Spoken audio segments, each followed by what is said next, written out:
everyone, welcome to Breaking Barriers. Breaking Barriers is a platform for the youth, young entrepreneurs and entrepreneurs to share their stories on how they're changing the narrative. My name is Emmanuella Gardiner. You can call me Miss Gardiner and I am your host. If you're a returning subscriber, hi. If you're a new subscriber, a warm welcome. You know the drill already. Please like, share, and don't forget to hit the subscribe button. We'll take a quick break and we'll get back to you soon.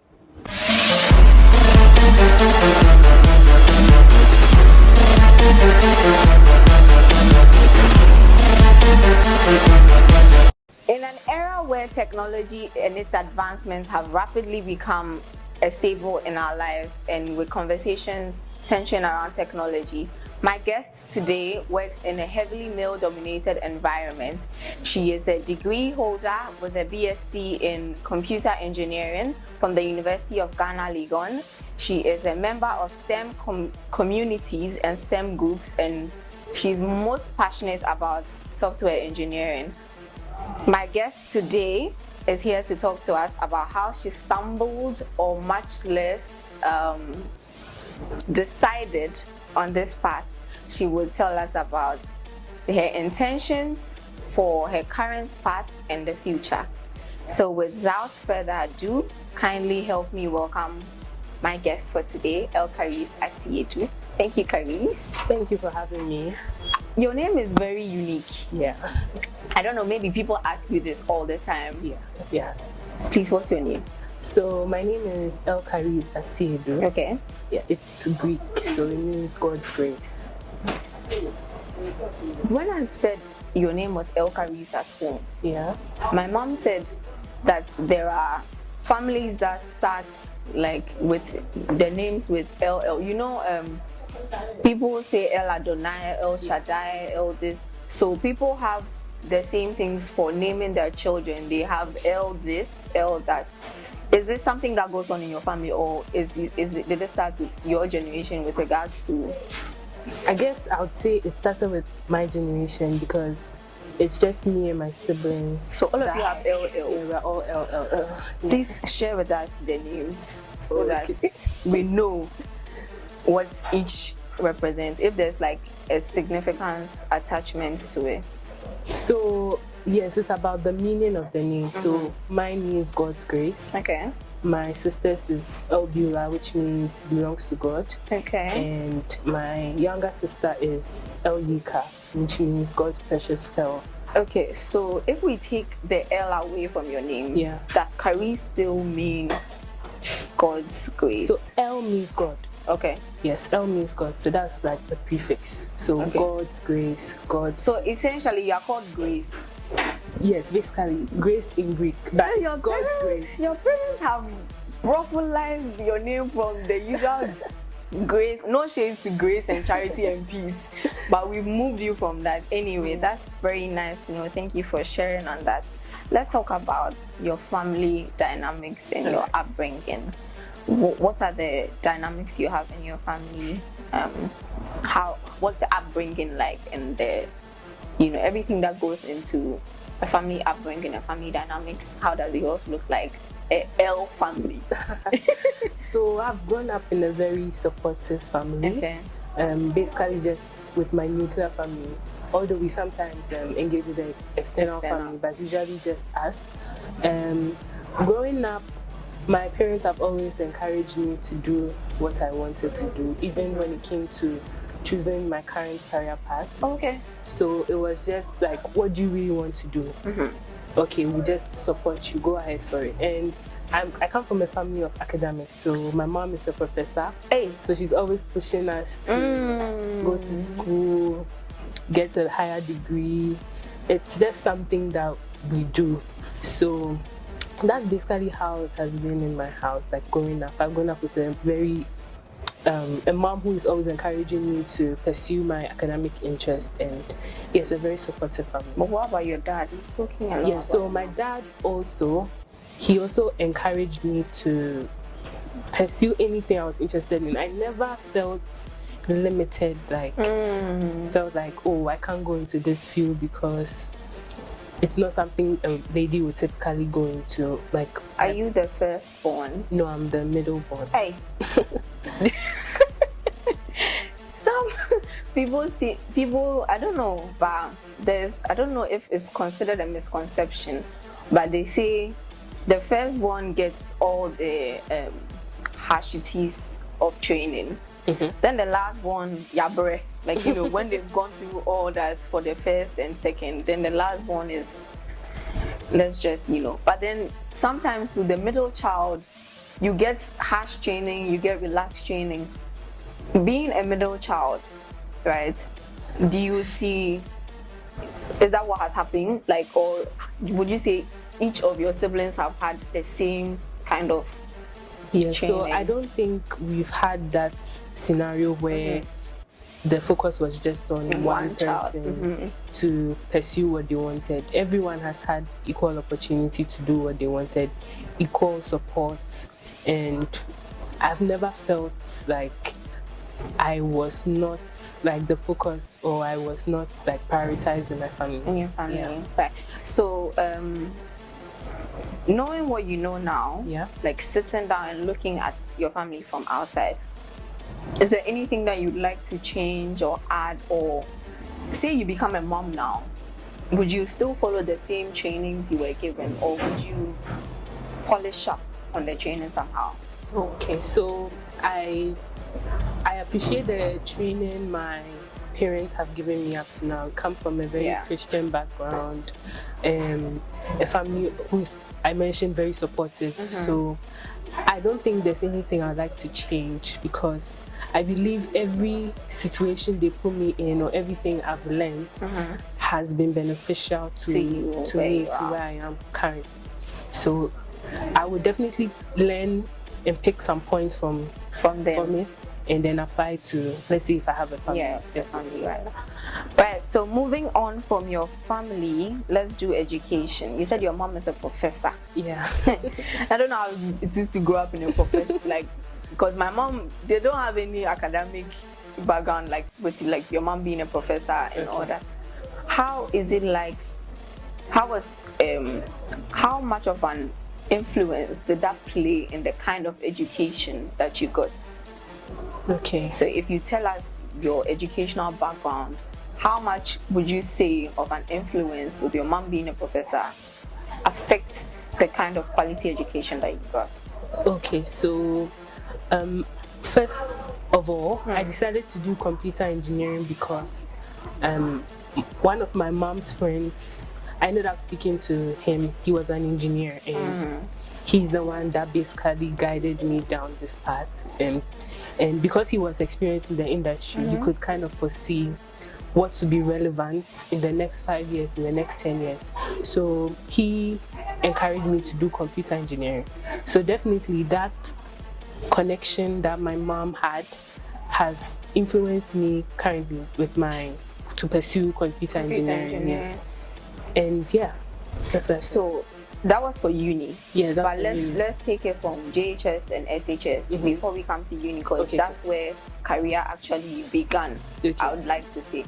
So for JHS and SHS, where did you school? Any fond memories? Okay, so for JHS, I attended Mary Mother of Good Counsel School. Hi. Hi. And I did guess quite my mom, by the way. Yeah, so yeah, sister schools. Yeah.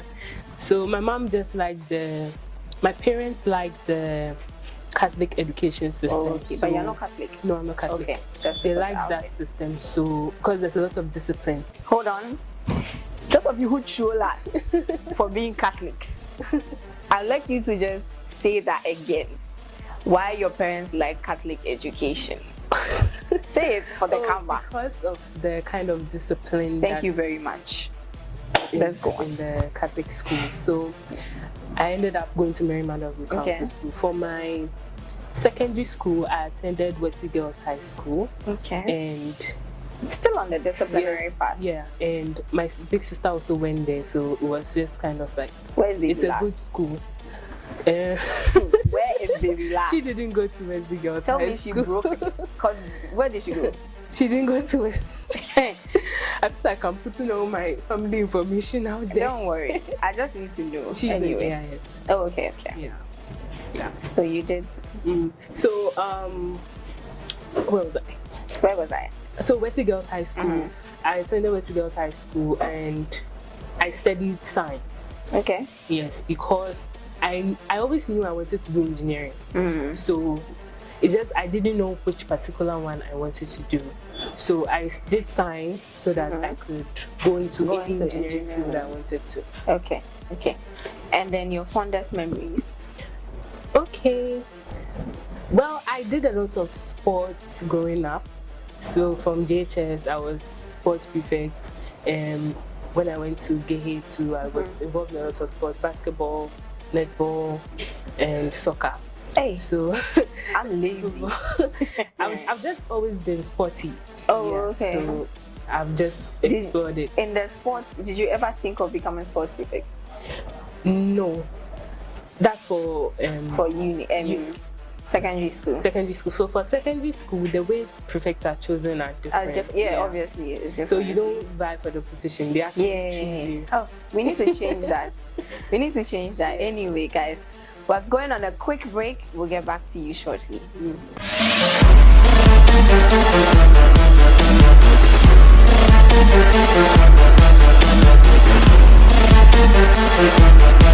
Welcome back to the show. I'm going to have my guests do something I usually don't ask them to do, but Carrie, if you would, please hold the PC for me so I can quickly pour our refreshments for the day. As usual and as always, our podcast is going to be refreshed by the Berry Company, the UK manufacturing company responsible for making fresh berry juice. Today, our juice for the day is pressed apple. I'm going to pour Carrie's first so you don't say that you went on a podcast and you weren't refreshed, because I always make sure that my guests are always refreshed. Also because apple is rich in lots and lots and lots of vitamins. If you can't have an apple a day, which drives the doctor away, you can drink an apple to drive the doctor away. Thank you very much. You can pick up a box of berry juice from ShopRite or here in Arcadia Cafe. We're located at Spintex and any ShopRite you come across. Thank you very much, guys. Thank you. Can I have my laptop back? Sure. Thank you. And then please sip on the drink and then tell me how it is, because I'm going to send this around. The gay behavior. The holy child behavior, I would just say I should just strike my... It's good. It is. It's not sugary. Like the sweetness is perfect. One thing is good for vegans and vegetarians. You can use it for your cocktails or your mocktails and use it for all your parties and everything. So please don't forget to get a box of juice by the Berry Company from any ShopRite you can find. Back to the show. We were just talking about the kind of quality education that you've had, especially with your mom being a professor and how much that has played an impact in your life. But let's talk about the gap of women inclusivity in education from where you stand now with all the resources that you have at your disposal. What can you identify as the gap in education where women are involved? So two things. One is representation. So I'll say one issue I've noticed is with representation. We don't really see a lot of women in tech positions, although that narrative is changing gradually. And I'm imagining, as I was growing up, I had no idea about who a software engineer is. Or who were you didn't even know analysts. anything around tech. I didn't know anything. All I knew was engineering.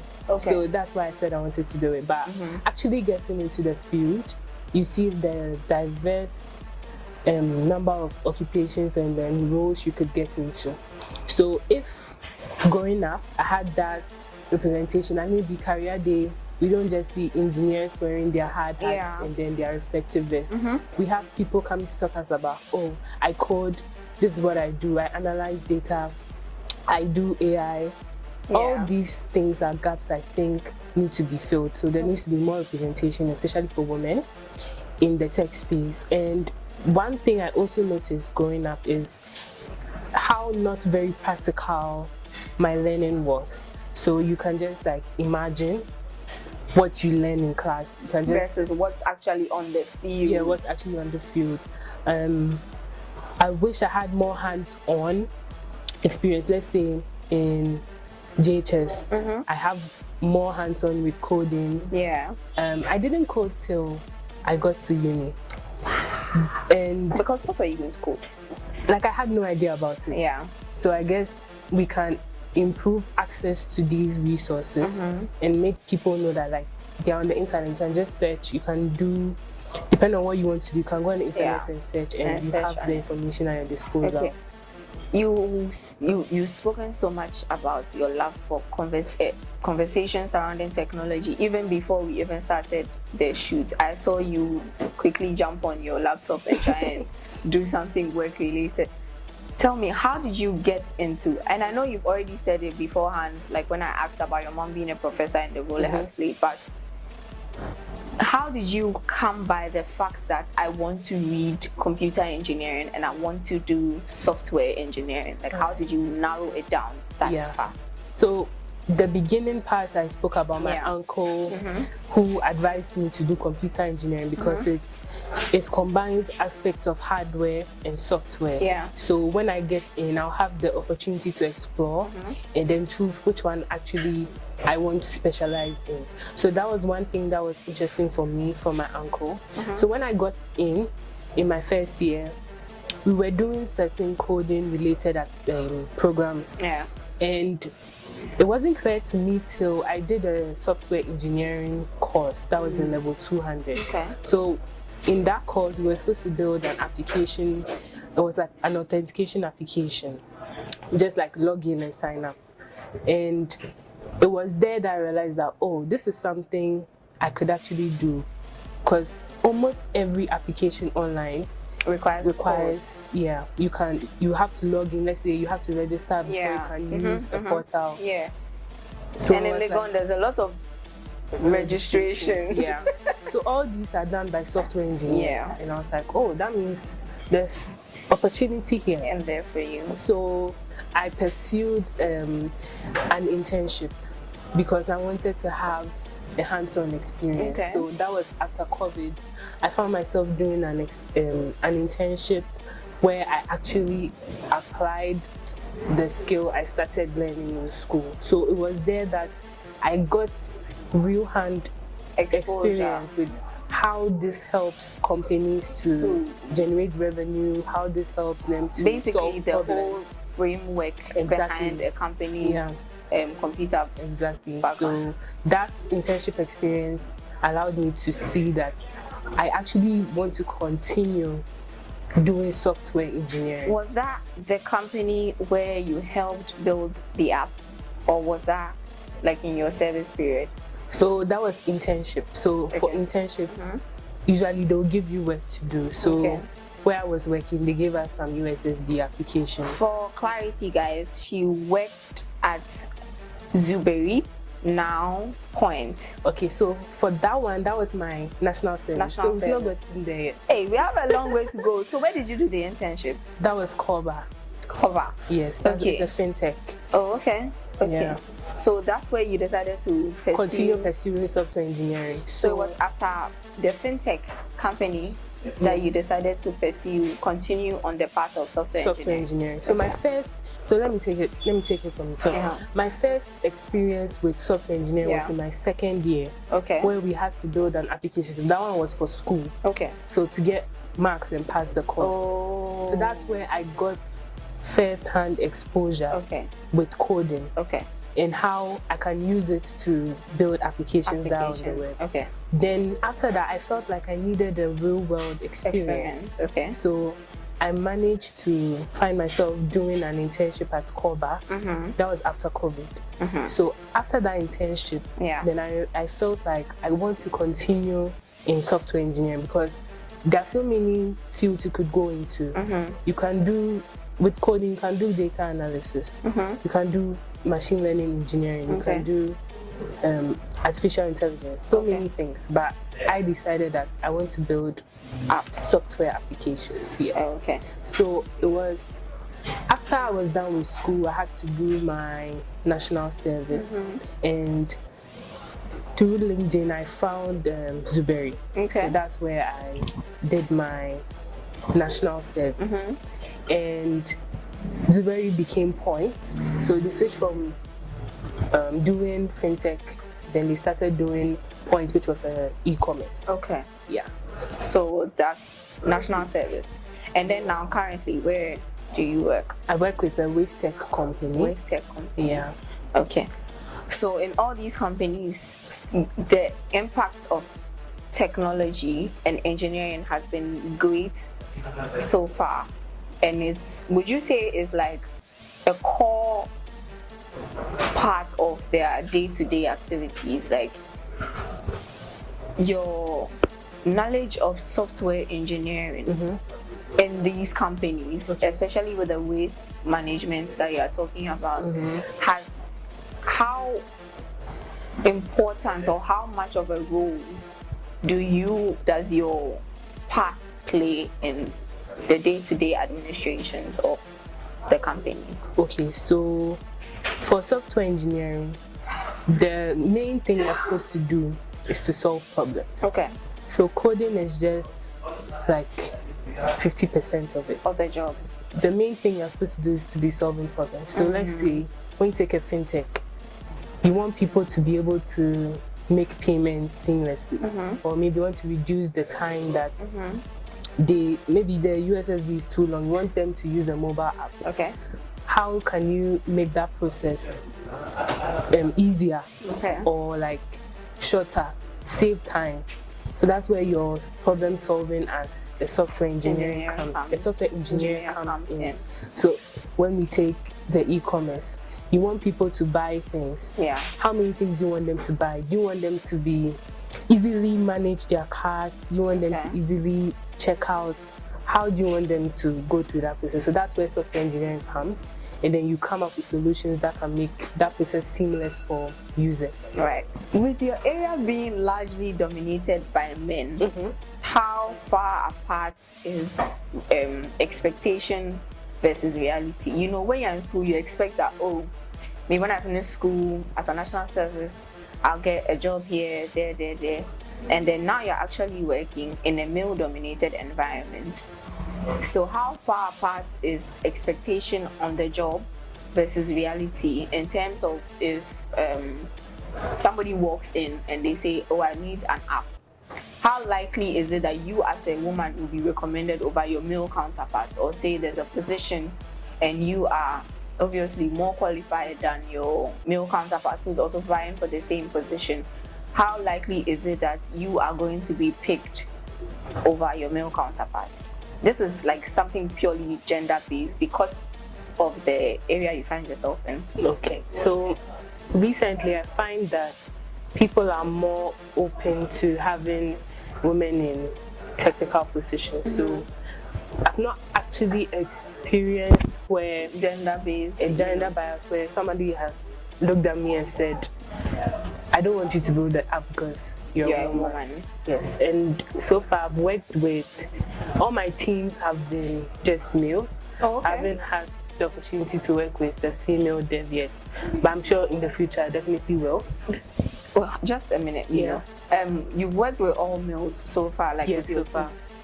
Have you ever experienced, or has there ever been a situation where they've said, oh, she's a woman? Okay. You know, like so far I've been in very supportive work environments. They just encourage me. If I have an issue, I can just ask. I've not felt like sidelined. If we're having a discussion, I can give my opinion because they'll value it. So I've not been in a position where I've been put down for my gender. I think nowadays people are more open to having the female perspective, which is very progressive. That's good, because like the skills need to tip to favor more women in or across every career path. Yes. For a long time, women have been in the minority. Yes, so we're a minority, but I find that at the end of the day, you need to know your stuff. Yeah. once you know your stuff and you're confident in it, there's no way you'll be looked down on for an opportunity. Okay. So know your stuff, be confident, bring your ideas when you have to, and when the role comes, you'll be the one to be called To be called on. Right. Very recently, there have been conversations surrounding AI, and I know that like when it first came, and even up till now, people still believe that AI is here to take away the jobs of certain people. But I think it's just here to make certain jobs easier. With regards to AI and technology and women, like where women are concerned, do you feel like every woman should be educated on technology and AI, or should we stick to educating women on just the basics of technology and AI? So I think everyone needs to get involved with AI one way or another, learn about it, because it's a new technology it's going to automate a lot of things. Yeah. It's going to definitely replace some jobs, but at the end of the day, it's going to create more jobs. So I take it from when we used to have a typewriter. Yeah. Everyone thought they were going to be replaced, right? But after the typewriter, we have keyboards. Now we have keyboard manufacturers, keyboard designers, like a lot of things go into this. The typewriter age was crazy. Yeah, we weren't alive then. No, but you know when you're in school and you're learning ICT, they start to, before you get to the keyboard, they tell you about the typewriter, and you know you type and then you move back. And then I'm like, and they say if you make a mistake, the paper needs to go for everything to start. So imagine if the typewriter did not learn how to use the keyboard, that means they are going to go out of work. Yeah. So everyone needs to learn the new technology. Females, learn the new technology, apply it, and know how you can upskill to deal with the current, because AI is not going anywhere. That's a fact. It's just going to keep getting better and better. So it's better to hop on it now, learn how it can improve your life, and you'll be fine. You're in a number of STEM groups. Yeah, I am. How represented are women in STEM community? So there are now a lot of communities coming up with the focus on just women. Wow. So yeah, I'm in a couple. I have in Women Tech Makers Accra. There's also Pi Ladies. Oh, okay. And women in machine learning and data science. So many groups. So it's up to you to search for your niche and then involve yourself with them. We organize various meetups, like a session to educate people on how to use data to achieve a certain objectives.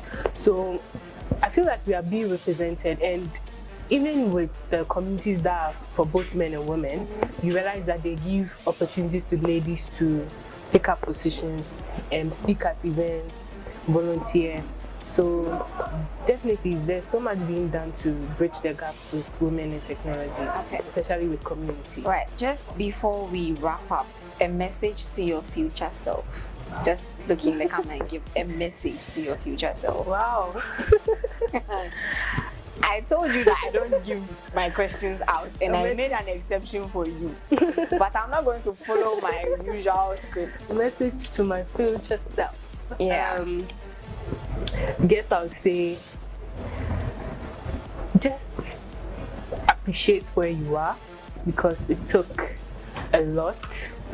Appreciate every step of your journey, because every step is supposed to teach you something. So appreciate the highs, appreciate the lows, because at the end of the day, they have brought you to where you are now. Yes, so that's what I would say to my future self. Thank you, Carice, for coming on the podcast for today's episode. It was a pleasure having you on board. Thank you for having me. I enjoyed the conversation. I did, actually, even though we had a lot before and after. But hi, guys. So this is where we'll be wrapping up today's episode. If you have enjoyed the episode, don't forget to like, share, and subscribe. My name is Emmanuella Gardiner. This is the end of Breaking Barriers, Women in Tech. See you next week.